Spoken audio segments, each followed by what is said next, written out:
नमस्कार सम्पूर्णमा म अम्बिका शर्मा छलमथाङबाट भालेढुङ्गा साहित्यिक मञ्चद्वारा आयोजित 212औं भानु जयन्तीको उपलक्ष्यमा हजुरहरूको समक्षमा स्वरचित कविता लिएर उपस्थित भएकी छु। कविताको शीर्षक रहेको छ भाषा अनि संस्कृति। कविता शार्दूल विकृत छन्दमा रहेको छ, त हवस् त स्वीकार्नुहोस्। भाषा संस्कृतिका सुधा विषयका चर्चा हरायो कता, मीठा वाक्यति वेद शास्त्रहरूका बोली हरायो कता। दौराउ सुरुवाल छैन अहिले हाम्रो यहाँ पहिरन, गीता ज्ञान हराउँदैछ किन हो यो देशमा किर। पुर्खाले पसिना बगाई रणमा भाषा बचाएका थिए, बाधा बेच्न सहेर निर्धक बनी ज्योति जलाएका थिए।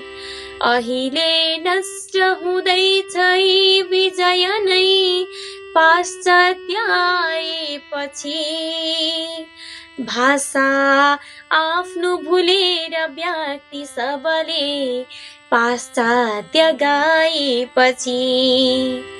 नेपाली इतिहास गौरव प्रथा कोरिन्छ साहित्यको, लेखे नाम हरेकको हृदयमा भाषा रस अस्तित्वको। चौबन्दी फरिया भिरेर खुकुरी संस्कृति पोसाकमा खेल्छन् सङ्गिनी बाल नै लय गरी साहित्य संसारमा। लेख्दैनन् कविता कथा कुसुमको, लेख्छन् विदेशी किन, बोल्दैनन् हर कोही आफ्ना मनका, बोल्छन् विदेशी किन। मासिँदै अब जान्छ लेख कविता, लेख्ने छ कसले यहाँ पनि, हाम्रै मानिसले लुटाउन पुगे दाउरा सुरुवाल पनि। हाम्रै मानिसले लुटाउन पुगे दाउरा सुरुवाल पनि। प्रणाम।